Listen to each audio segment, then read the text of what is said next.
नमस्कार, सुस्वागतम, वेलकम, अभिनंदन। मैं हूं डॉक्टर वायराकी। कैसे हैं आप लोग? आप लोगों का स्वागत अभिनंदन करती हूं। जय माता दी। जयकारा है शेरा वाली दा बोल साचे दरबार की जय। माई मेरी सच्चियां जोता वाली माता तेरी सदा ही जय। जयकारे वाले नु मिठिया मुरादा बोल साचे दरबार की जय। माई मेरी सच्चियां जोता वाली माता तेरी सदा ही जय। ऐसे ही जयकारे आजकल आप भी लगा रहे होंगे, ऐसी ही माँ की पूजा में आप भी व्यस्त होंगे। तो आइए माँ की खूबसूरत सी कहानी सुने। बहुत समय पहले की बात है, गांव के अंदर एक प्यारी सी लड़की रहती थी जिसका नाम सुनिधि था। नाम उसका भले ही सुनिधि था, लेकिन उसका रूप रंग सुनिधि नहीं था। सुनिधि का मतलब सुंदर निधि, लेकिन उसका रूप रंग सुंदर नहीं था। वो बेहद काली थी। स्कूल में जब जाती तो बच्चे मजाक उड़ाते। घर में माँ उसको उल्टा कहती, बदसूरत कहती, काली कहती, कल्लो कहती, कलोटी कहती। कहीं ना कहीं उसका बहुत अपमान होता, जिसकी उम्र मात्र और मात्र 12 साल थी। लेकिन 5 साल की उम्र से ही वो हमेशा माँ दुर्गा की उपासना, आराधना और अर्चना करती थी। इतना ही नहीं, वो नवरात्रों में माँ के व्रत रखती थी, और वो भी कैसे व्रत रखती थी, जो कि लौंग पर हो, जिसमें वो पानी भी नहीं पीती थी। केवल लौंग का 2 जोड़े यहाँ पर और यहाँ पर अपने दांतों में रख लेती थी, और 24 घंटे बाद उस लौंग के जोड़े को बदलती थी।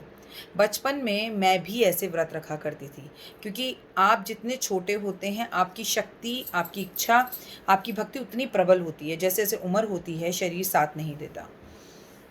वो बहुत परेशान थी, क्योंकि लोगों का अपमान उसको सहना पड़ता था। अक्सर हम जब दूसरे का अपमान करते हैं तो हम ये भूल जाते हैं कि अपमान की छड़ी कभी हम पर भी आएगी। देवी माँ की बहुत भक्ति करती थी। उम्र 12 साल हो गई थी, उम्र बढ़ती जा रही थी, कक्षा का समय भी बढ़ता जाता, लेकिन अक्सर स्कूल जाने की जगह पर वो स्कूल के पास के दुर्गा माँ के मंदिर में बैठकर माँ से बहुत लड़ाई किया करती थी। हाँ जी, वो माँ की पूजा नहीं किया करती। तूने मुझे जन्म क्यों दिया, मुझे मार ले। कई बार उसने सुसाइड करने की भी कोशिश करी, पर वो सुसाइड नहीं कर पाती थी। माँ पर उसे बेहद क्रोध आता था।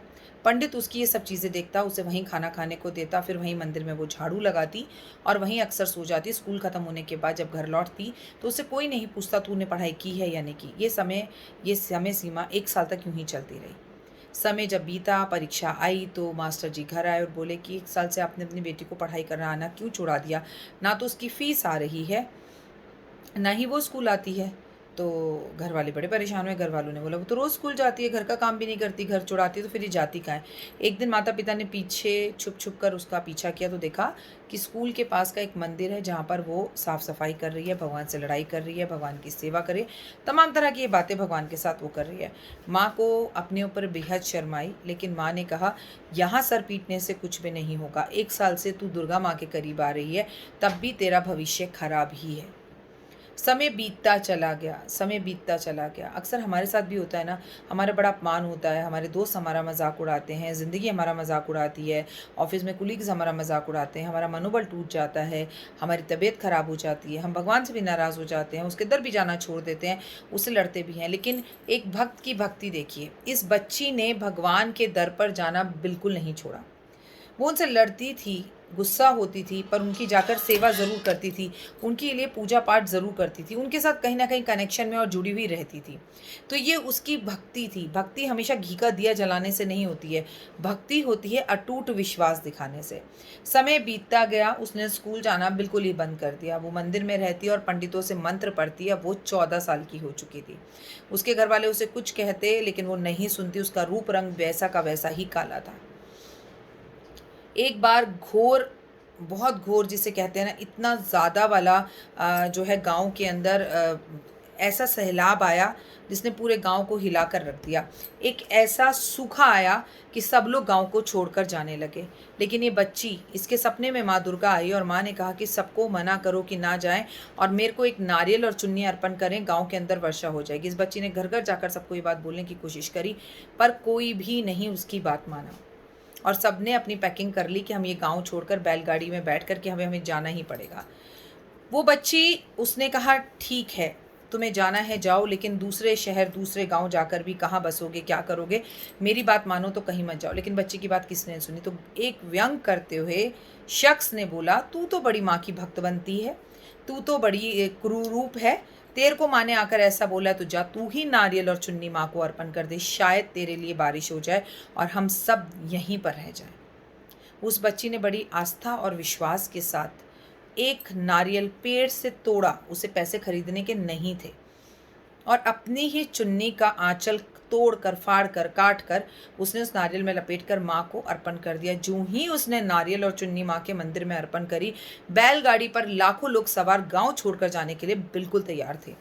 तो ही तेज तेज झरने के साथ वर्षा होने लग गई, झमझम कर, और स्वयं माँ देवी भी वहां प्रकट हुई काली के रूप में। कौन कहता है भगवान आते नहीं, तुम यशोदा के जैसे बुलाते नहीं। कौन कहता है कि माँ का रूप मनोहर होता है।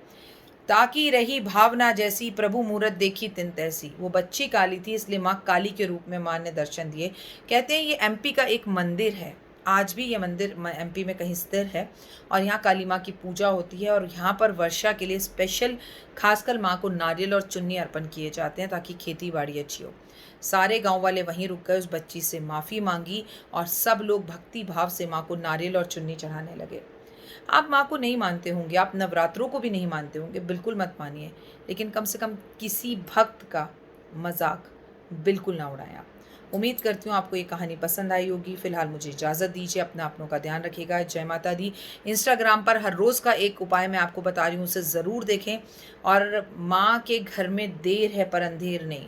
माँ वो चमत्कार करती है कि आप सोच नहीं सकते। माँ किसी भी रूप में कभी भी आपके घर की घंटी बजा सकती है।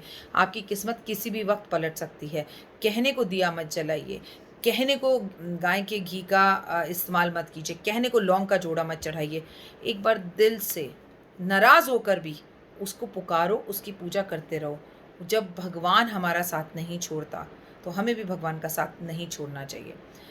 हम 1 मिनट में अपना एस्ट्रोलॉजर बदल देते हैं, अपना यूट्यूब चैनल बदल देते हैं, अपना गुरु बदल देते हैं, लेकिन कभी सोचा है आपने कि रंग काला हो, गोरा हो, चेहरे पर दाग हो, चेहरा सुंदर हो, ना सुंदर हो, बदसूरत हो, काणे हो, हम लूड़े हों, लंगड़े हों, लेकिन हम अपना शरीर नहीं बदल सकते। उसी शरीर से, उसी शिद्दत से हर इंसान प्यार करता है। जिस दिन उसी शिद्दत से आपने अपने खुदा से, अपने ईश्वर से, अपने भगवान से प्यार करना शुरू कर दिया ना, आपके अंदर रूप आना शुरू हो जाएगा, और यूं चुटकी बजाकर आपका काम होना शुरू हो जाएगा। स्टोरी को ज़्यादा से ज़्यादा लाइक शेयर ज़रूर कीजिएगा अगर आपके समझ में आए। माता रानी के जयकारे लगाइएगा, और सिर्फ कमेंट्स में जय माता दी लिखिएगा। जय माता दी।